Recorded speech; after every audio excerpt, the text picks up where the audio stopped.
The whole door's open for you and everything. Old before my years. I leave you to it. Okay, love you. Love you.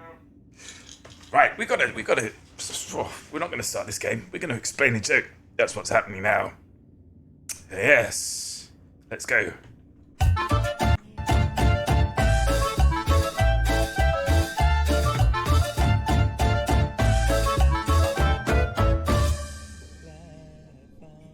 All right, no. Now the pretzel's out of whack.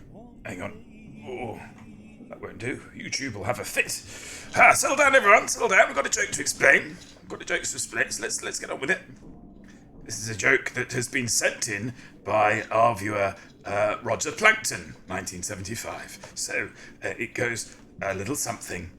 I like this. I've been watching Jack Little play a game set on the moon. It seems like a good game, though there's very little atmosphere. Okay, so what's going on here? Can anyone work out what the key word is to this joke? Anyone in chat? I'm not going to tell you either way. But, we've got to make this interactive, because that's the whole point of Twitch. Oh no, he called you young'unt. Yeah, the opposite of young'un. Russ Abbott would know. Indeed. Okay, so let's get to it. The key word here that we're going to look at today is the words of Russ Abbott. Atmosphere. So, it's a little... Is that better? Oops. I tried to move it with the pen. That's not how that works. There, I think that's better. Right. Atmosphere is the keyword watching. No, M. Curtains likes to listen to the stream. Right, so atmosphere. It's one of those jokes that relies on a word meaning two things. Okay, so the two things are atmosphere. Well, let's take the literal look at the joke. Okay, so we've got here the moon. Look at it there. With all craters and that.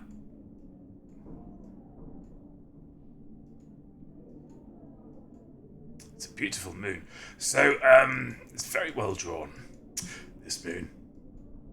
It's good. And the night has 1,000 eyes. And I realised the craters look more like eyes than craters. Doesn't matter. I'm not an artist. It doesn't matter. Yes, essentially, when the universe started with a big bang, right?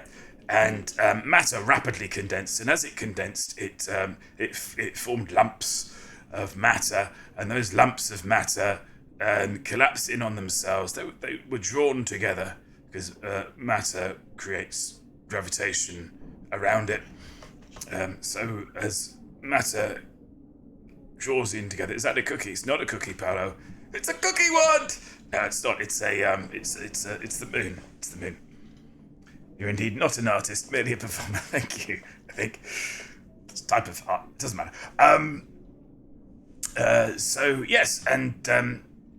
Basically, the bigger the thing, the more gravitational force it has. You see, and bodies in space get so large that their gravitational force is sufficient to trap gases around it. So, for instance, the Earth, which is much bigger than the Moon, is I think this is to scale. Is so vast, that it traps gases around it. What gases, Jack? You're not giving us enough detail here. Well, it's about it's roughly sort of 19-20% oxygen and 79-80% nitrogen, and then after that just sort of trace gases like neon or argon or xylon or Cala, just to trace gases, and town, and and we refer to this sort of band of gas as a planet's or a moon's atmosphere, you see. Now, the moon, sadly, is so teensy small, that it's incapable of drawing in any gases due to gravitational draw. And as a result, it has no atmosphere, you see. So in that sense, that sense one of not having an atmosphere.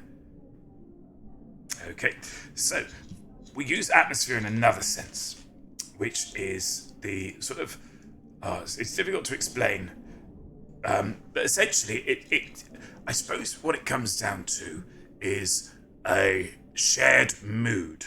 I think that's probably the best way of describing it. Now that shared mood might be instigated by some kind of beef that's going on. You know, one might walk into a room where an argument has recently taken place, and you kind of sense,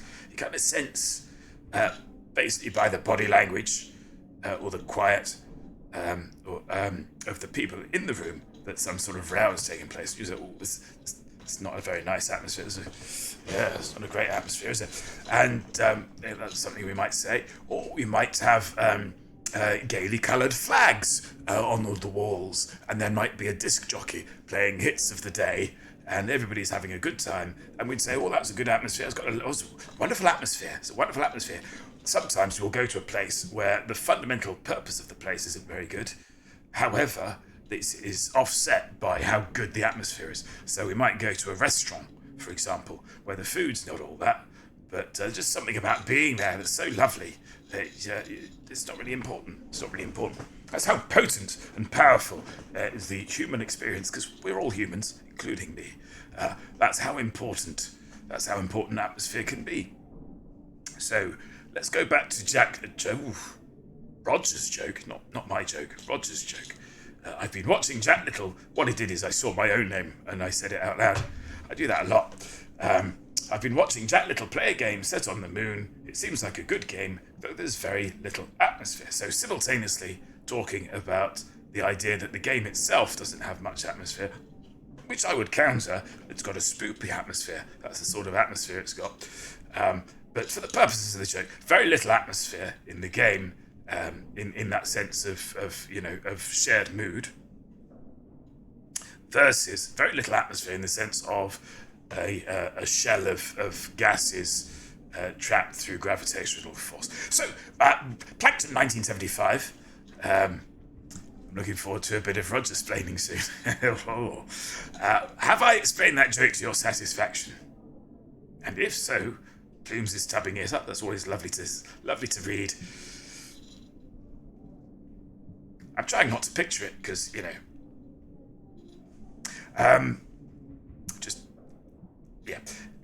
Roger, have I explained your joke to your satisfaction?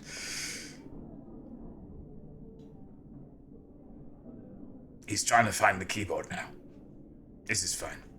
It's probably buried under KFC buckets and pizza boxes. And a tubby indeed.